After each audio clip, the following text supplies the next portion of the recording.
Gospel Tangents needs your support. Please consider donating to our website, gospeltangents.com. We'll use your donation to help produce other podcasts and professional documentaries such as this. Welcome to Gospel Tangents Podcast. I'm your host, Rick Bennett. Mormons often refer to the temple as the University of the Lord. In Doctrine and Covenants, section 88, 119, it says that the temple is to be a house of learning, a house of faith. Did you know that the original Kirtland Temple was envisioned to be more of a real school than a temple? Dr. Mark Staker, an LDS Anthropologist at the Church History Library, tells us more about the evolution of the Kirtland School into the Kirtland Temple. Let's listen in on our conversation. Joseph Smith receives revelations in batches during specific periods of time. When he was in Harmony, Pennsylvania, working on the Book of Mormon, he received quite a few revelations. And then when he gets to Kirtland, Ohio, he receives a significant number of revelations.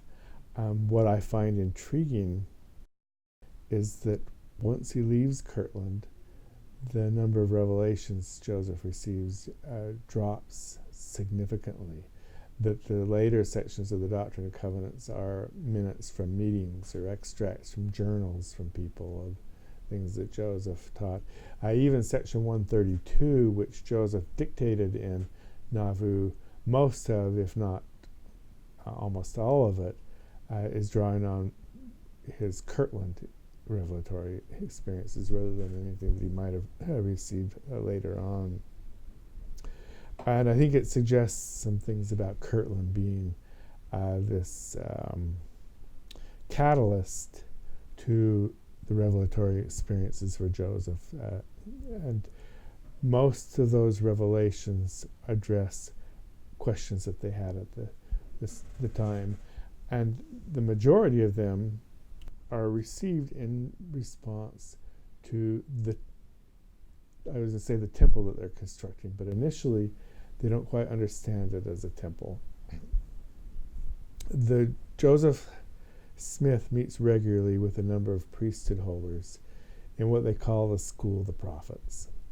The School of the Prophets uses language from New England and from that Puritan past. It's a training ground for ministers or for individuals who are particularly interested in becoming more righteous, more in tune with the Bible, or aligning their lives more with living the Bible, rather than saying a training ground for people who actually want to be prophets, so, as we might understand that. But the School of the Prophets meets regularly in the Newell K. Whitney's store, in the upper floor of N.K. Whitney's store. And as they discuss having another space to meet, they're talking about it as a school. They're going to build a schoolhouse. And they talk about building this school of logs. And Lucy Mack Smith shares that story in her biography of Joseph Smith coming in and saying, are we going to build a house to our Lord of logs? The Lord has a better plan for us, something more grand. And he reveals information about building, what we now call the temple. Well, it was still a schoolhouse. It just wasn't to be a log schoolhouse. It was to be something grander. And a schoolhouse, back then, you have to understand that when missionaries were going out and preaching, they often met in schoolhouses to preach. That was a gathering place for Latter-day Saints, and they were holding meetings at that very time down in the red schoolhouse in the Kirtland Flats. That's where the congregation was meeting for the Kirtland Saints. And so schools were a place for congregational worship as well.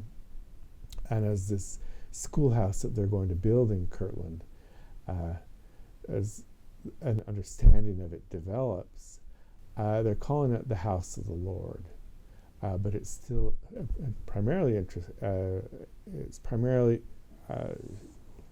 its purpose is to be a school. Now, as they are going to build this school, this House of the Lord, they plan on it being a specific size and having a specific look based on revelation. And Joseph Smith and Sidney Rigdon and Frederick G. Williams have a revelation where they see this building kind of come over them as they're laying down on the ground and look up into the sky. And what they see looks remarkably like the temple that they have planned for Missouri. There are sketches of the temple to be built in Missouri that survive. Not any sketches for a temple or another structure in Kirtland, but those sketches for the temple in Independence, Missouri, look very similar to the Kirtland Temple that we eventually get. And what they do is they build this according to Revelation. The dimensions are provided by Revelation, and the large details of the building are provided by Revelation. And those revelations are in the Doctrine and Covenants. But also, a lot of the other revelations being received about that same period of time are addressing the temple, and we don't understand that today because we think, oh, this is about priesthood. Section 88 of the Doctrine and Covenants, for example. That's the oath and covenant of the priesthood, yeah. Right? We know that as... Well, we know that's all about priesthood. And when it was published, its title was On Priesthood, and it did address priesthood, but why priesthood? Why suddenly all this information that's coming out about how the priesthood is traced back? And it provides names, the Aaronic priesthood and the Melchizedek priesthood. Before that, it was the lesser priesthood and the greater priesthood. And now we have these names for these authorities. And Joseph Smith receives revelations on quorums, and that you have to have presidents of these quorums, and how this is all to be organized. And he's ordained as the president of the high priesthood. And this is all unfolding at the same time that they're moving forward on this building to be built in Kirtland. And lo and behold, the structure of the internal areas of that building all decry priesthood. Or I shouldn't say decry. They support. They cry out priesthood. They declare priesthood. You have priesthood pulpits that declare this authority, priesthood authority, from the deacon, the presidency of the deacon's quorum, and the presidency of the teacher's quorum, the presidency of the priest quorum, all on the east side of the temple. And then on the west side, you have the presidency of the elders quorum and the presidency of the Melchizedek priesthood. And then you have the presidency of the high priesthood of the church, which is a little bit different than the Melchizedek priesthood at the time. But those are all priesthood authorities that are visually incorporated into this building. And the benches in there are movable, so you can move to face one side or the other as each of these priesthoods speak, and they're essentially given equal focus, that you can turn one way or you can turn the other, and that this is all priesthood authority. And at the same time, Joseph Smith then starts talking about priesthood restoration, and that's when we get those earliest accounts of John the Baptist coming and restoring the Aaronic priesthood, and then early mentions of other authority. Now, Oliver Cowdery, when he first arrived, had talked about authority, and authority from an angel as early as November of 1830, but we don't have the details of that because that wasn't shared. But these are recorded accounts, and it's so important that they're publishing it in the paper and giving more detailed information on it than they had earlier. So where it might have been an incidental part of the narrative before, now it's becoming the focus of the narrative, that priesthood is important. And then the house of the Lord also becomes more than just a schoolhouse. It is the schoolhouse. It's the school of the elders meets there, instead of what they were calling the school of the prophets before. The name is changing a little bit, but they're also holding other kinds of meetings, such as to study Hebrew. And they have the Hebrew school, and they hire a teacher to come in and teach them Hebrew. They're studying grammar, and they're studying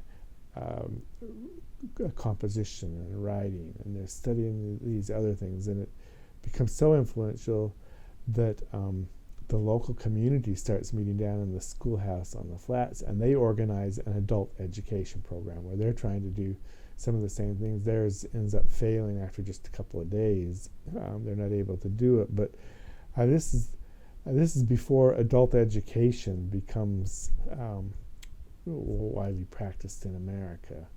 This is some of those earliest efforts to do that, and it's all part of this Kirtland Schoolhouse, Kirtland House of the Lord experience. And it's not until after the building's dedicated, then Jesus Christ appears there, and where he had promised earlier, behold, suddenly I come to my temple. Well, now he's doing that in a building, and Moses and Elias and Elijah appear in this building, and they bring keys. Joseph already held the priesthood authority. They're not bringing authority. He had all the authority he needed with Peter, James, and John, but they're bringing these keys that allow him then to use that authority in more specific ways. That all happens in this building. So what is this building? It's more than just the house of the Lord. It's more than a schoolhouse. It's a temple. And it gets that name after that time. People begin to call it a temple. And it's now, today we think of it as the Kirtland Temple, but it was a growing process to get to that point. And it wasn't until the Savior appeared there that people came to really understand that. Wow. In that context. I guess that's one of the interesting things to me. You brought up so many questions that I wanted to ask. Because the Kirtland Temple was a lot more open than our modern temples are. It was more of a gathering place. You mentioned it was a school. There's that scripture, the Doctrine and Covenants, that says the temple should be a house of learning, a house of faith. This literally was a house of learning. They taught grammar. And so it's interesting to me, because our concept of temples has changed so much since those early days of Kirtland. It's interesting to me to hear you say that this was more of an evolution. It wasn't like, oh, let's build a temple and this is what, baptism for the dead wasn't even there. No. Yep, they're learning out of the best books. They're learning, that is a house of learning.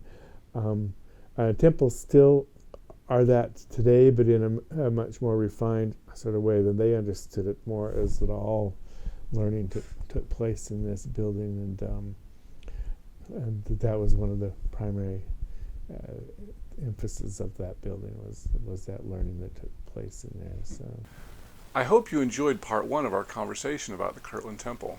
Part 2 is such a big topic. We're actually going to have 2 guests. In addition to Dr. Staker, I'm going to invite Dr. Richard Bennett, professor of church history at BYU, to add some light into this topic.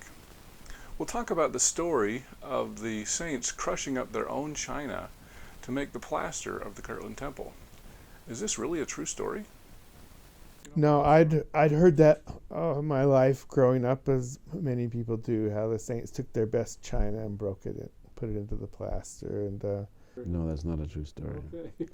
That's one of those Mormonisms that have come through somewhere along the line. And they would break up materials, largely glass, broken window glass fragments, and broken fragments of ceramics and things that they would chip into it, put into that, to get it to look like granite. Nevertheless, it was a beautiful bluish tinge to it, and that would shine in the sun. The sun would shine on it, and you get a little sparkling from a distance, and it was quite a dramatic view from the distance.